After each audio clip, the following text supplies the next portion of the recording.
Hello there and welcome to Try to Sleep. I'm so glad you're here.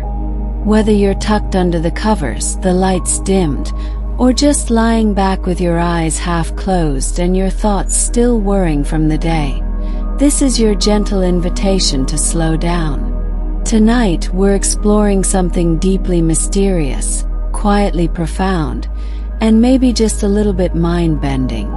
We're gonna ask the question, what is consciousness, really? Now, I do hope this video isn't too interesting. I'd hate for you to be wide awake at 3 a.m., pondering the philosophical implications of your own existence. But hey, if sleep doesn't claim you just yet, at least you'll have something fascinating to talk about over breakfast, like your newfound understanding of qualia. Before we drift too far into the unknown, it would mean a lot if you could gently tap that like button. Very gently, we don't want to startle the algorithm. And if you enjoy cozy science rambles that double as lullabies for the curious mind, a kind little subscribe would be lovely. Let me know in the comments where you're listening from, and what time it is for you. Are you in a quiet room in New York at 10:32 p.m.? Or maybe on a breezy balcony in Sydney, listening to the wind and waves at 1:30 in the afternoon? Wherever you are, whatever the hour, I'm truly glad you're here, spending a little time with me. Now, take a deep breath, let your shoulders soften, and let's begin. Part 1. The Edge of the World. At the very edge of the world, where the sea kisses the sky and the wind hums lullabies to the stars, there stood a lighthouse. It wasn't the tallest nor the strongest, and it hadn't guided a ship in many years. But it had something far more magical. It could dream. Each evening, as the sky dimmed to indigo and the waves grew quieter, the lighthouse would blink once, then twice, and begin to dream. Its warm light, no longer a beacon, shimmered with soft silver, glowing like the moon's breath. It dreamed not of ships or storms, but of floating cities, of skies filled with songs, and oceans that whispered secrets only the stars could hear. The lighthouse had stood alone for many, many years. Birds visited its ledges. Wind curled around its tower. But no one had climbed its steps in decades. Not until the girl came. Her name was Isla, and she arrived just after sunset in a small sailboat. Her sail patched with stardust-colored cloth and her hands wrapped in fingerless gloves. She had a book in her lap, filled with hand-drawn maps and swirling sketches of places that didn't exist, or so the world thought. She had been sailing for days, following the directions her grandmother once whispered to her in bedtime stories. Her grandmother had spoken of a lighthouse that did not warn of danger, but instead welcomed dreams.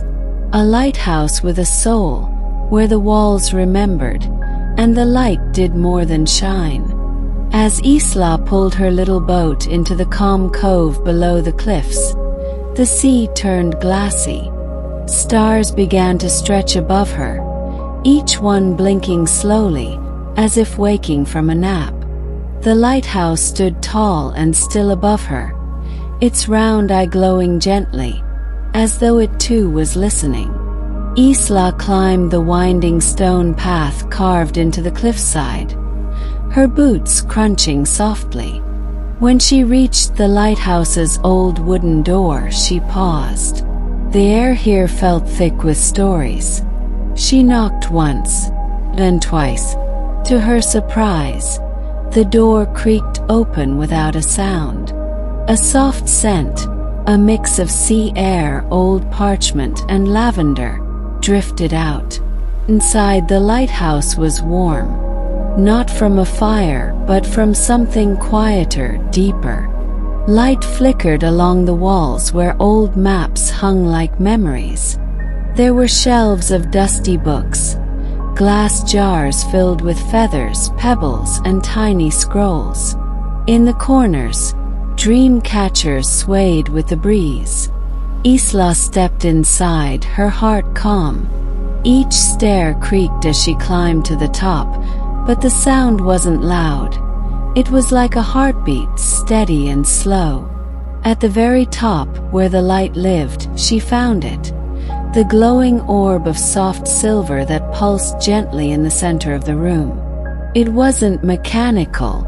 It was alive in some strange, quiet way. Isla whispered, "I've come to dream with you." The light flickered once, then again. She stepped closer and sat on the wooden floor, curling up in her blanket. Outside, the sea whispered against the rocks below. A gull cried softly in the distance. And above them both, the stars spun slowly. The lighthouse dimmed. Then came the mist. It wrapped around her like a lullaby, cool and glowing. Isla let her eyes drift closed. And in that moment, she slipped into the lighthouse's dream. Not as a watcher, but as a guest. A new world opened. Crescent Moon Part 2. The First Dream, the Sky Bridges and the Dreaming Fox. Isla opened her eyes and found herself standing on a bridge made of clouds. Not fog, not mist, but actual clouds, soft and pillowy, gently holding her weight. The bridge stretched across a sky that looked like it had been painted in watercolors. Soft purples, quiet blues, and the faintest gold tracing the edges of everything. Below her, whales swam not in water, but in the air, their shimmering fins casting shadows across the clouds. They moved slowly like lullabies, singing in deep hums that vibrated gently through Isla's bones. She took a step forward, her bare feet sinking just a little into the cloud beneath her. It didn't feel cold. It felt like memory. Soft, nostalgic, a feeling of being held. As she walked, glowing petals drifted down from above. Looking up, Isla saw trees floating gently in the air, their branches stretching like sleepy dancers, their leaves lit from within. They whispered to each other in a language only the wind understood. Isla stopped at a quiet bend in the bridge where a floating lantern hovered just above the cloud surface. It flickered softly, not bright enough to lead, but just enough to comfort. She sat next to it, letting her legs dangle over the edge of the cloud. There was no fear, only stillness. From the mist behind her, a rustling sound emerged. Turning her head slowly, Isla saw a fox, its fur silver like moonlight, and its eyes the deep amber of twilight. It wore a tiny satchel across its back, and as it approached, it gave her a slow nod, as if they'd met before. The fox sat beside her without a word. After a long, peaceful pause, the fox opened its satchel and pulled out a scroll. It unrolled the paper with its paws and began to trace symbols in the air with its tail. As the symbols floated upward, they turned into glowing birds that chirped once and flew away, dissolving into stars. "I dream here," the fox finally said, its voice soft and melodic like wind through reeds. "Each night when the lighthouse sleeps." Isla smiled. "Me too. Just for tonight." The fox nodded again. "There are thousands of dreams in this place. Some are loud, some are fast, but this one is slow because it is meant to last." They sat together, watching as the glowing birds circled high above them, then dissolved gently into the soft sky. Isla asked, "Do the dreams ever end?" The fox tilted its head. "Only when we forget them. But the lighthouse remembers. That's what makes it special. A warm breeze passed, carrying the faint scent of honey and starlight. The cloud bridge began to hum, a low, soothing tune, like a lullaby made of wind chimes and sighs. Isla lay back on the cloud, her arms folded behind her head, gazing at the stars that slowly blinked in and out above her. The fox curled beside her like a cat, its breathing soft and steady. The whales below sang once more, and the bridge gently swayed. As the dream faded, Isla felt herself being pulled like a leaf on a current, not abruptly, but with the softness of a page turning in a book. The mist returned, curling around her fingers, her hair, her breath. Then, she was back at the top of the lighthouse, still wrapped in her blanket, the stars outside just as quiet. She smiled, her heart full and light. And far below, the tide lapped gently against the rocks like applause. Part 3. The Garden of Forgotten Sounds. The next night, as stars began to stretch and yawn across the sky, Isla returned to the top of the lighthouse. She sat once more beneath the soft silver light, wrapped in her blanket, her eyes heavy but content. Outside, the ocean made its familiar hush-hush sound against the cliffs, and the wind carried the faint scent of salt and starlight. The lighthouse blinked. Once, then twice, and the dream began again. This time, the mist didn't rise like a tide. It danced, swirling gently in loops like a ribbon caught in a breeze. It curled around Isla's fingers and lifted her gently like a feather. Her eyes closed, then opened again in a new place entirely. She stood at the entrance to a garden, but this was no ordinary garden. There were no fences, no gates, just an open space where soft, bioluminescent flowers bloomed under a silver sky. The air shimmered with a quiet energy, like music waiting to be played. Every petal here glowed with its own gentle hue, lilac, seafoam, honeygold. And instead of silence, each flower sang, not with words but with memories. Isla stepped into the garden, and the moment her foot touched the grass, the sound began. It was the soft giggle of a child, then the crackle of a fireplace, a lullaby hummed by someone long gone, the flap of pages in a book being read aloud. She gasped, not in fear but in wonder. Each flower held a forgotten sound, a memory that once brought comfort, now blooming here forever. She walked slowly through rows of sound blossoms, letting her fingertips graze their petals. One flower let out the sound of a sleepy kitten's purr. Another echoed the rain tapping on a wooden window frame. Another, a warm sigh like someone settling into bed after a long day. Isla closed her eyes. She remembered hearing some of these sounds as a child. She remembered being carried in her grandmother's arms, wrapped in a thick wool blanket, listening to the world through half-sleep. At the center of the garden stood a tree. Its trunk was wide and twisted like an old melody, and from its branches hung hundreds of tiny bells, each one a different tone. The bells did not ring all at once, but gently, randomly, like whispered notes floating in the air. As Isla approached, a soft breeze passed through, and the bells sang a harmony so delicate it felt like it came from inside her chest.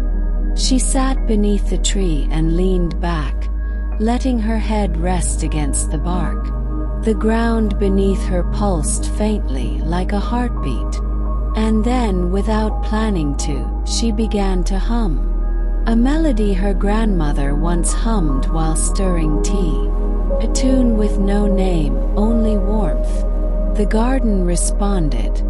The flowers gently swayed. The bells joined her hum. And the wind. Oh, the wind seemed to wrap it all together like thread through fabric. For a moment, the whole dream world sang with her. Not loudly, not grandly, but gently, like a mother whispering a bedtime song. Isla smiled. She didn't need to speak. She didn't need to ask questions. This garden didn't offer answers. It offered comfort. It reminded her that even forgotten things still exist. Somewhere. She lay down in the grass, eyes half closed, as the bells chimed softly above her and the flowers continued their lullaby of lost sounds. And slowly, like petals folding in the evening, the dream dimmed. The garden faded.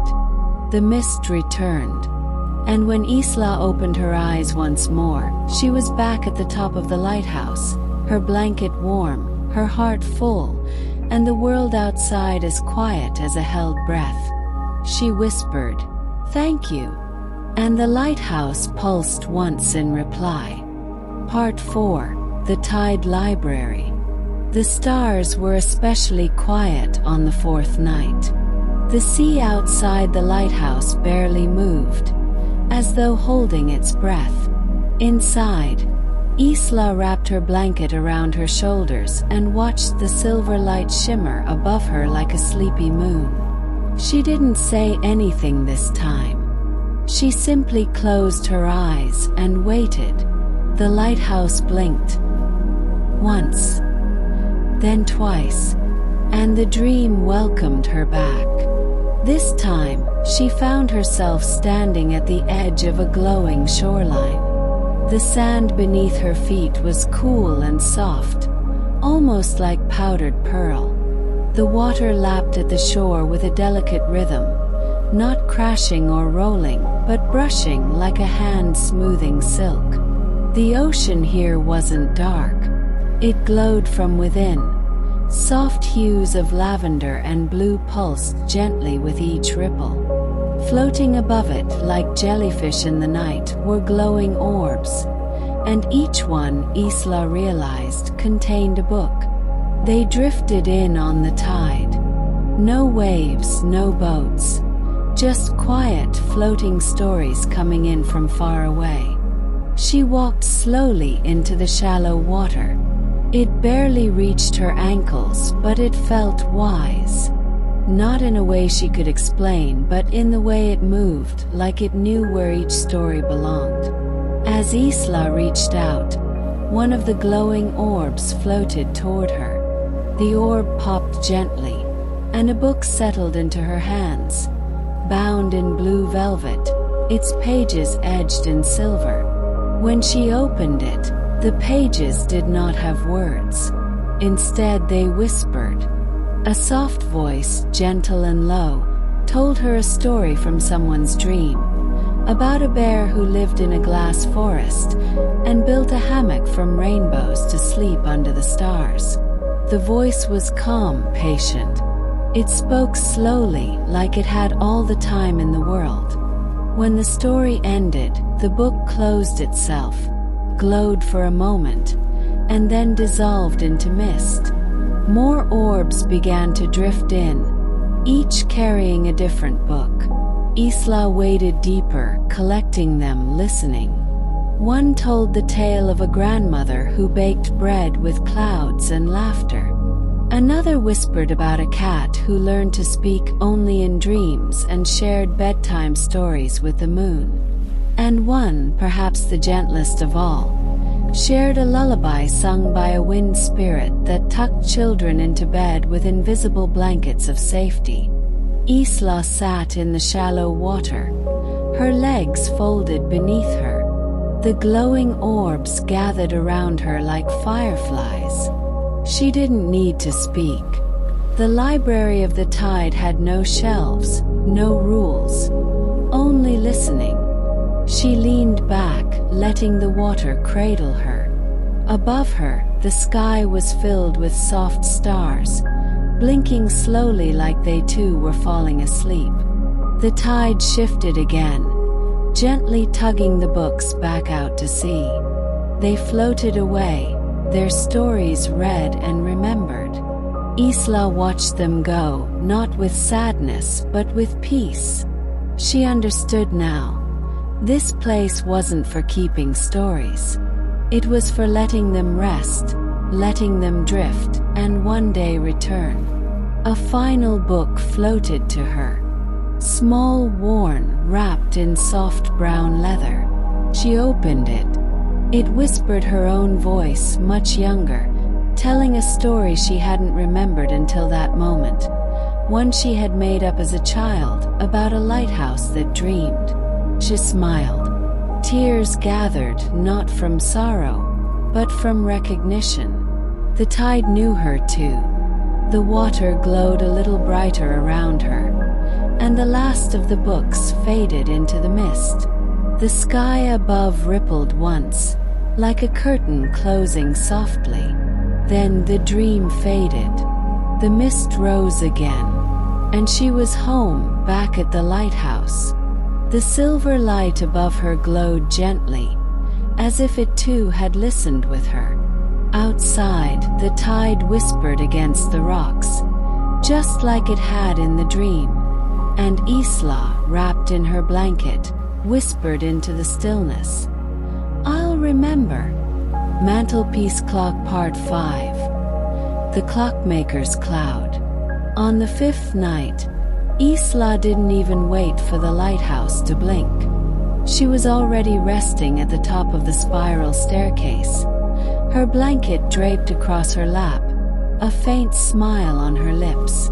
She could feel it, the dream was near. And then, the blink. And the dream carried her away, as gently as always. This time she was floating. Not falling, not flying, just drifting as though the air had turned to water. Around her, the sky swirled like old ink in tea. Deep grays and faded gold, with flecks of silver ticking like watch hands. Beneath her, she noticed an enormous cloud. Not puffy or wild, but shaped, precisely. It was a workshop, a floating clockmaker's workshop, built from vapor and starlight. Gears spun slowly through the mist, turning with no noise. Time passed differently here, slower than a yawn, softer than a sigh. As she floated closer, a small ladder descended from the edge of the cloud. Each step jingled faintly like wind chimes. She climbed carefully, and when she reached the top, a figure was waiting. Clockmaker. He was not young nor old, more like time itself. His beard was made of fog. His glasses were tiny moons, and his coat was stitched with numbers that drifted and rearranged themselves whenever she looked away. "Ah," he said, his voice like the ticking of a warm old clock. "You're just in time." He led her through his workshop, which had no walls, no ceiling, only gently floating tables and shelves, all resting on the firm, sleepy cloud. Here time was kept not in watches or clocks, but in dreams. Each one was a bubble, shimmering with color and light, gently rotating on brass arms. Some spun forward, others backwards, and a few wobbled like they were chasing their tails. The clockmaker gestured to one that glowed a soft violet. "This one is a dream from tomorrow," he whispered. "It hasn't been thought yet, but it's already beautiful." He handed her another, one that pulsed with pale green light. As Isla held it, she saw a memory from her childhood. Sitting on her mother's lap, watching raindrops race down a window, naming them like tiny boats. "But that happened," she said softly. Some dreams loop, the clockmaker replied. Not all dreams are new. Some are returns, echoes, reminders. He showed her his tools, not hammers or screwdrivers, but hourglasses that ticked sideways, feathers that measured laughter, and mirrors that only reflected what you once believed. At the center of the workshop, a massive pendulum swayed. It moved slower than slow. With every swing, it whispered a lullaby no one had written. Isla sat beside it, listening, her eyes closing without her realizing. You must rest, the clockmaker said. Dreams are gentle things. They break if rushed. He handed her a pillow made of minutes and a blanket stitched from yesterday's sunshine. She lay down right there on the cloud and watched as the gears above spun slowly. Tick, tick, tick. Counting nothing yet keeping everything in motion. Around her, other dreamers appeared. Silhouettes curled up on drifting hammocks, swaying gently. No one spoke. No one needed to. The sky turned a deeper shade of calm. The clockmaker wound one final dream, placed it in the air, and let it float. Then the mists rose again, slowly wrapping Isla in the warmth of stillness. And she returned, back to the top of the lighthouse. The sea still hummed its sleepy tune.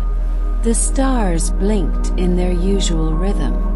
But inside, her heart ticked just a little softer, like it had learned the language of time. Dove Part 6. The Feather Boat. The sixth night was even quieter than the rest. No wind tapped the windows of the lighthouse. No seabirds called. Even the waves outside whispered softer than usual, like they too were getting sleepy.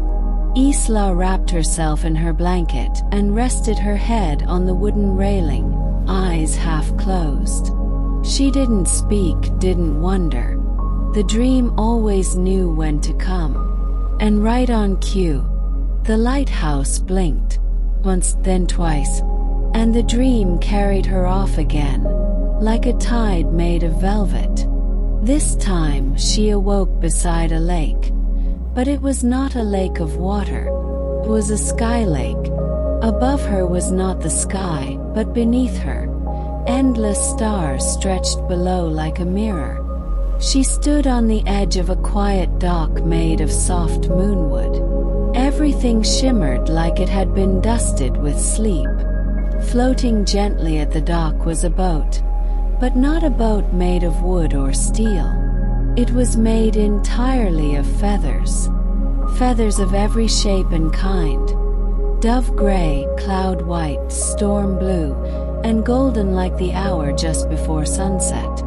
The boat didn't bob or creak, simply waited. A soft sound came from above. A large, round owl glided silently down and perched at the front of the boat. Its feathers ruffled once in the windless air. Its eyes were not sharp, but kind, half-lidded, as if it had just woken from a nap. "Come," the owl said softly. "We're going where dreams go to rest." Isla stepped into the boat. It didn't shift or sway. It simply accepted her weight as though it had known her all along. The boat began to drift forward, not across water but through stars. All around them, the sky lake reflected dreams floating just beneath the surface. A child flying with an umbrella, a cat playing a piano made of leaves, two friends painting clouds into constellations. "Where are we going?" Isla asked, not afraid, just curious.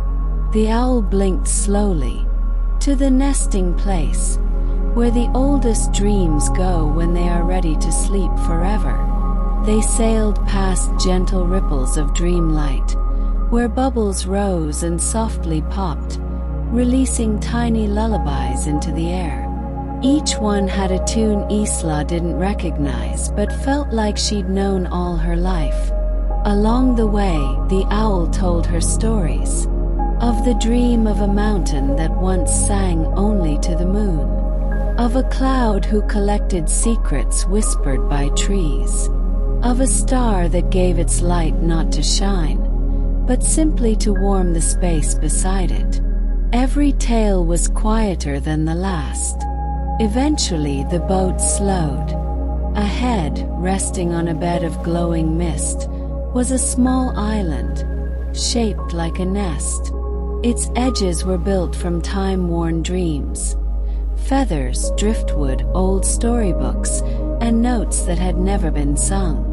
In the middle of it sat a great open book, its pages empty, fluttering softly in the breeze. The owl guided the boat to the edge. "Right," it whispered. Isla stepped out and knelt before the book. She didn't need a pen. She didn't need ink. She simply thought. And the page began to fill. She wrote her own dream. A lighthouse that dreamed of stories, of gardens made of sounds, of cloud clockmakers and tide libraries, and of a girl who remembered what it was to listen. When she finished, the pages glowed softly. The owl gently closed the book with one talon. And with that, the dream began to fade. The island blurred into mist. The lake of stars shimmered once more. And Isla opened her eyes, back at the lighthouse. The sea outside still whispered. The light above blinked in its soft rhythm. But deep inside, Isla knew something had changed. She was no longer just a visitor of dreams. She was part of them now. The seventh night felt different. The lighthouse was quieter than usual, not from stillness, but from expectation, like it too was waiting. Isla walked up the spiral steps slowly, holding her blanket close, the rhythm of the wood beneath her feet like a familiar heartbeat. When she reached the top, she didn't sit. She stood beside the great glass windows and looked out at the dark sea. Tonight the stars were hidden. Only the lighthouse glowed. And the dream returned. But this time it didn't carry her away. This time it brought someone to her. A quiet figure stood at the far end of the room, near the great brass gears that turned the lighthouse lamp. The figure wore a long coat, dusted with salt and thyme, and had a lantern in one hand that glowed like a heartbeat. The lightkeeper. Isla didn't speak. Neither did he, not at first. He simply turned and looked at her with eyes that held the weight of centuries and the softness of clouds. "You've seen much," he finally said, voice calm and slow, like a story being told just before sleep. "But there is one more dream to see." He raised his lantern, and the walls of the lighthouse dissolved into mist. Isla found herself floating, not in the air, not in water, but in memory. Around her shimmered the dreams she had traveled through. The sound garden, the tide library, the clockmaker's cloud, all glowing gently like fireflies on a summer night. "These," the lightkeeper said, "are not only dreams. They are pieces of something larger." "What?" Isla asked softly. He smiled. "You." And then she saw it. The lighthouse was not just a lighthouse. It was her own quiet mind, her memories, her sleep, her wondering heart. Each blink of the light was a dream she had once needed, and perhaps had forgotten. "It's why the lighthouse dreams," the lightkeeper continued. "To keep you connected, to guide you back night after night to peace." The mist thickened, but not in darkness. In softness, in comfort. The lightkeeper reached into his lantern and pulled out a tiny flame, no larger than a whisper. He placed it gently in Isla's hands. "This," he said, "is your light now." As she held it, she felt something settle inside her. Not loud, not sudden, just right, like remembering a lullaby, like returning home. The light glowed brighter for a moment, then slowly dimmed until all that was left was its warmth. And then, with a final nod, the lightkeeper and his lantern faded into the mist. Isla didn't feel loss. She felt fullness. And when she opened her eyes, truly opened them, she was back in her lighthouse, wrapped in her blanket, the light above her blinking steadily. She listened to the sea. She watched the horizon. And for the first time in a long time, she closed her eyes not because she was tired, but because she was ready, ready to dream again. And the lighthouse blinked. And the night held her gently, like a promise kept.